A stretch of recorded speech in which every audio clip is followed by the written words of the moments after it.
যাকে ভেবেছিলেন গল্পের একটি অধ্যায় মাত্র, সে তো আসলে পুরো গল্পটাই। যখন আপনার জীবনে এরকম একজন পার্টনার থাকে, সে শুধু আপনার প্রেমিক বা প্রেমিকা হয় না তখন। সে হয়ে ওঠে আপনার সবচেয়ে কাছের বন্ধু। সে আপনার সেই নিরাপদ আশ্রয় হয়ে ওঠে, যেখানে সারাদিন দুনিয়ার সাথে লড়াই করার পর আপনি একটু নির্বিঘ্নে নিঃশ্বাস নিতে পারেন। তার সাথে থাকলে আপনাকে আলাদা করে কাউকে ইমপ্রেস করার দরকার হয় না। কখনো কখনো আপনি কিছুটা এলোমেলো থাকতে পারেন, কখনো খুব চুপচাপও থাকতে পারেন, কখনো হতে পারেন ভীষণ কথা বলা কেউ, আবার কখনো খুব নরম আর আন্ডারস্ট্যান্ডিং।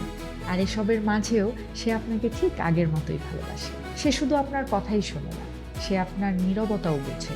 আপনার অতিরিক্ত ভাবনা, দুশ্চিন্তা সব কিছু সে বিচার না করেই শুধু শুনে যায়।